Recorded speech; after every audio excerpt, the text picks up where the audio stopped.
Welcome to Our Girl Relationships. We talk about the problems people face in their day to day lives. Let's start with the video. So, all my life's misery started when my dad married the girl he cheated on my mom with. She was someone he worked with, but as soon as my dad and mom got their divorce finalized, she left her job and came to live with us. My mom was a stay at home mom, so she did not have a job at the time of their split and could not afford to take me. Thus, I ended up spending my teen years with my stepmom and her daughter, who clearly did not like me, and the feelings were mutual. Sally, my stepsister, was also my age, so as soon as she moved in, she took almost everything. She started the same school as me, and she took half of my room. I was a bitch about it at first, and who would not be? I lived as an only child all my life. And now suddenly, she was trying to take everything from me. My anger stayed for the first few months, but then I started to care less and less in order to take a mature angle on things. It was hard because I was also a child, but I did it for the sake of my dad. It worked. We often had fights, and her mom was always mean to me, but I survived the 5 years of torture and then moved out as soon as I graduated from high school. I specifically told my father to not let Sally come to my college city. He promised me he would not, but then again, he also made a vow of loyalty to my mom at their wedding. So here we were. Sally just loved to meddle in my life. If she wanted to get involved and a part of it, I was all down for it. A friendship would not have hurt me in any way, but she was just hell bent on trying to ruin my life. She tried to sabotage everything. She seemed obsessed. She did not get accepted at college I was in, so she did not go to college at all, or more likely, did not get into any. Still, she stayed in the same city, having my dad to pay her bills, OFC. My dad did ask me to let her stay with me as we were both figuring our way out into the real world. When I outright refused, she somehow coaxed him into getting her an apartment. That hurt me so bad, and when I went to talk to my dad about it, he got mad at me. It was just what Sally had wished for, I bet. She did not even stop at that. She forced herself into my friend group, constantly showing up at my part time job to make my life hard for no reason at all. I was never even mean to her. She just did not like me for some reason. I was taking everything. I hated it, but I was still enduring her painful presence in my life. But she crossed all the limits this time. Let me tell you what she did. So it is going to be my final year of college, and I have a pretty secure job at an advertising agency and a doctor boyfriend whom I met at one of my work meets. Carl and I had been together since my freshman year. We never talked about it, but we were pretty serious about each other and so in love. I managed to hide him from Sally for a year, but then one day she found us on one of our dates and set on her next mission of ruining my love life too. But I had told Carl all about my insufferable stepsister, so he understood it. I tried to keep them apart for the most part. Carl was a busy man and only had time for me, so it was not that hard until he asked me to move in with him 6 months ago. I was just starting to make money and did not have a lot of it because I refused to let my dad help me after he bought Sally an apartment. Plus, he was always at work, and it was just logical staying together after 2 years of dating. So when I moved in with him, it did not stop Sally from frequenting her visits. She always came crying for one reason or another. She knew I couldn't care less about the guy she did not even date, breaking her heart, but I just never had it in me to shut the door at her face. In her frequent visits, she kind of succeeded in forcing herself into my love life. She tried to flirt with Carl and always asked him questions and things. I knew what she was trying to do, and I warned her not to try it because I am going to do something she would not be able to take if she tried something with Carl. She faked an innocent expression, saying she had no idea what it was I was talking about.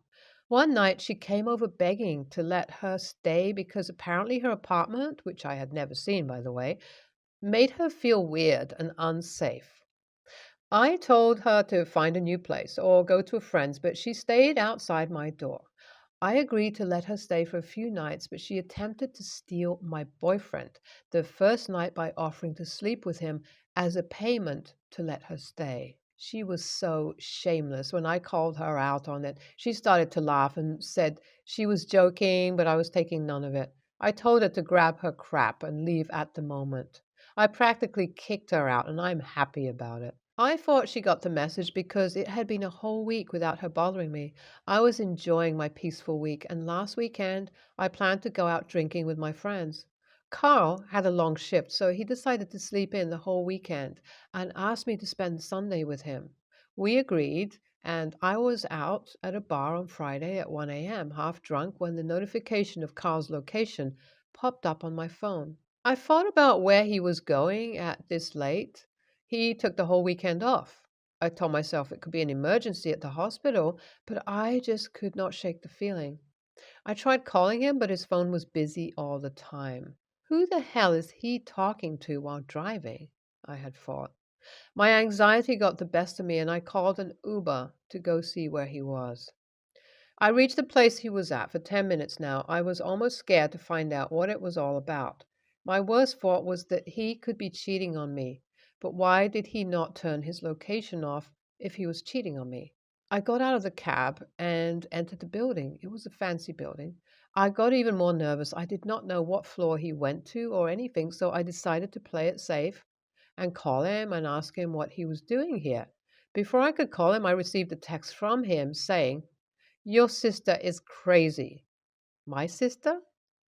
I called him, and before he could pick up, I saw him coming out of the elevator. He looked at me and was surprised to find me there. He was shocked but not scared. A good sign. He was not cheating. He came to me and saw the sacred tears in my eyes and hugged me tight. I asked him what happened, and he told me that Sally called him in the middle of the night and started crying, begging that she thought someone broke into her apartment and that she was hiding in the closet. That she tried to call me, but I did not pick up. He thought it believable that I did not pick up, thinking that she was just calling to babble and that he wanted to call me, but sadly never hung up and just kept crying. He came as fast as he could, and when he entered the apartment, there was no one. He went to the master bedroom and found her laying there naked. She tried to get him to sleep with her, even told him that it would be a one-time thing and I would never have to find out. He looked done with her. I was already on alcohol, and this was the last stroke of hers. I decided I was going to teach her a lesson this time. Carl tried to talk me out of it and just go home to sleep. I was sick of her.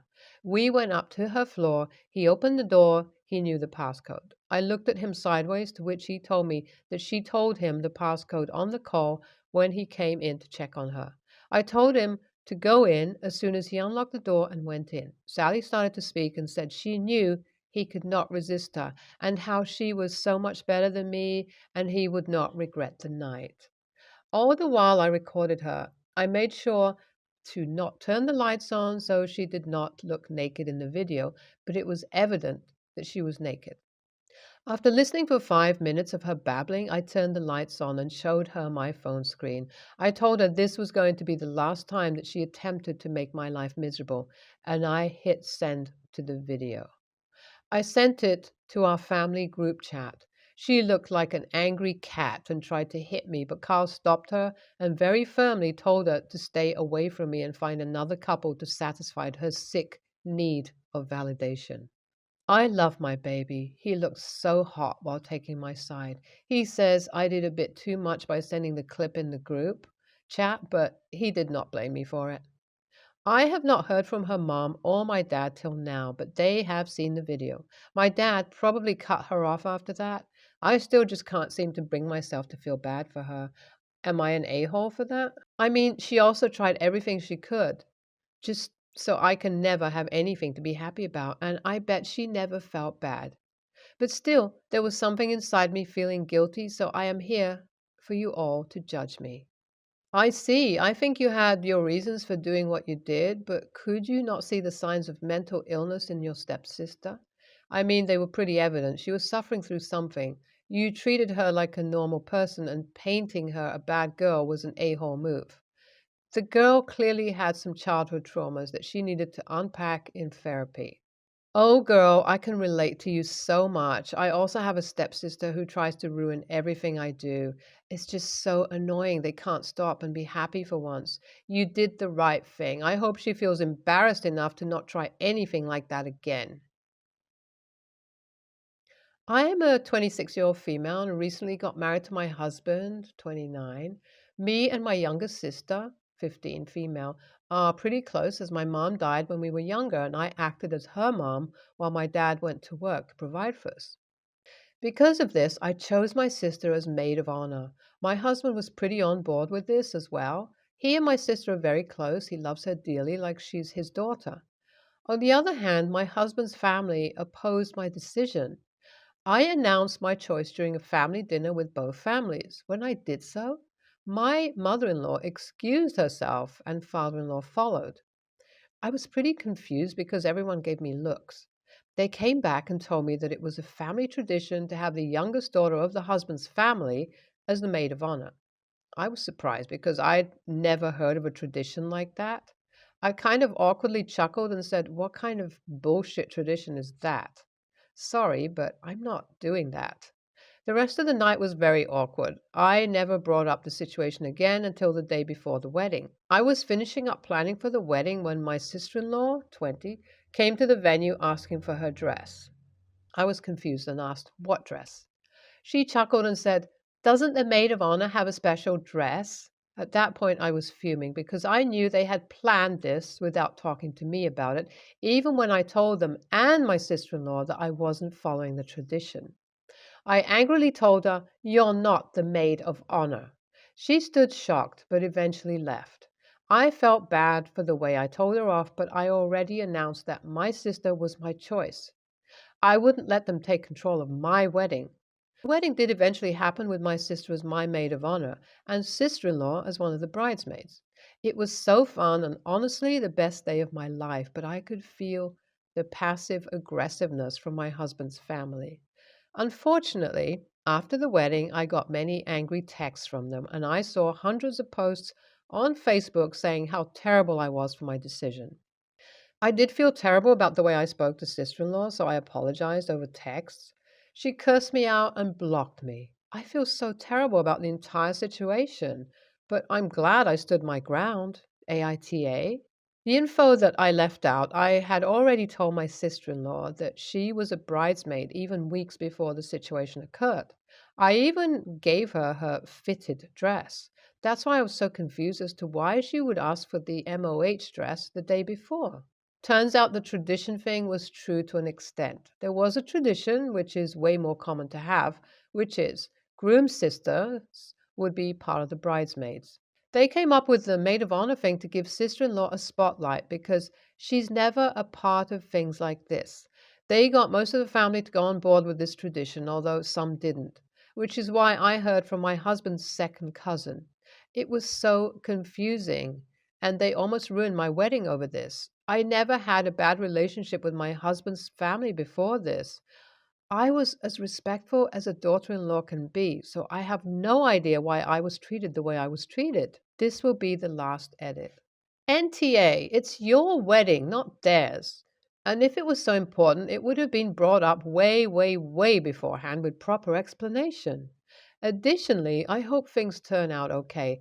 That side of the family sounds hell of a toxic already. I see where you're coming from, but if I'm being honest, if I was happy at a family dinner where we were talking about mine and my future husband's wedding, and I had just excitedly announced to my family and future in laws that my sister would be my MOH, and that was met with weird looks from their family and my MIL and FFIL leaving the table, I'd already be confused and peeved. If they then come back to the dinner table and try to deny me my own choice in any way because choosing my sister, whom I've practically raised, doesn't follow one of their traditions that I've never heard of, I would have likely responded the way that OP did, or potentially worse. Typically, I don't agree with being rude and bad manners, but I actually think that her response was directly proportional to the criticism she was taking, if not going far enough to make it clear that she won't ever be pushed around or shamed into doing what they want. NTA, OP. at all. I'd rather read about someone here standing up for themselves than the alternative any day of the week. I'm a 22-year-old female, and my little sister May's 10, female legal guardian. She started living with me when I was 18 and she was 6, but I've honestly been raising her since she was a baby because our mom didn't do much and her dad isn't around. I'm a firm believer in letting kids express themselves. So when May started gravitating towards traditionally masculine things, I didn't force her to do girl stuff. I just let her do what made her happy.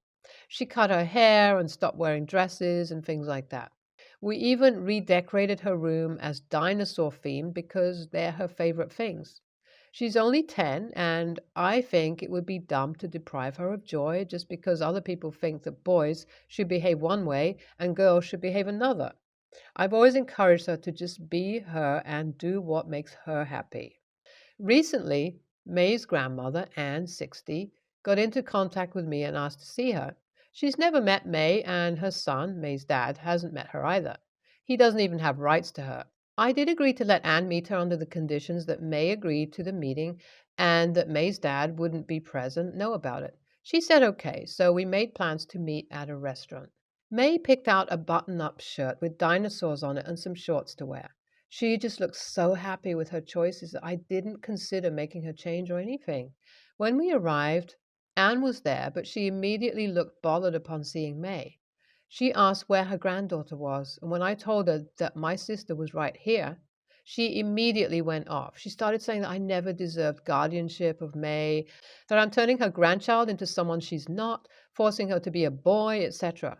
We started getting looks from other people, and May was clearly upset by what was happening, so I took her and left the restaurant. I later got another message from Anne saying she plans on taking custody of May because, according to her, I'm ruining her. I told my best friend about it, and she said that I should have made May dress differently before taking her to dinner because Anne was obviously from a different time, and I should have been mindful of that. But I feel like if I had done that, then I'd be going back on how often I've told my sister that who she is and what she likes to wear, do, is nothing to be ashamed of. I don't know what to do. I don't think I should have made May change her outfit just to go meet a woman she doesn't even know. And I don't even think that letting May be herself is wrong either. But if it could have helped avoid any issues with Anne, maybe I should have asked May to tone it down a little. Am I an a-hole because I didn't do that? 100% NTA, and don't be afraid of her stupid threats. She's not got a leg to stand on. Neither does she seem to have anything to offer your sister. I think you did great. And bonus, Anne revealed her truth earlier rather than later, so you can wave bye-bye. NTA, you're doing the right thing by showing your sister that she doesn't need to pretend to be someone she's not just to please others, especially not people who have never cared about her before.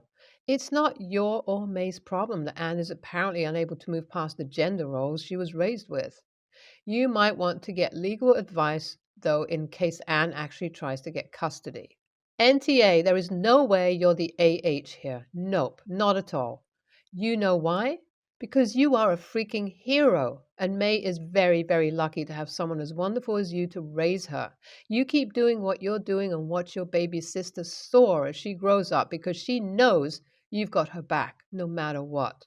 Please try not to second guess yourself because she only has you.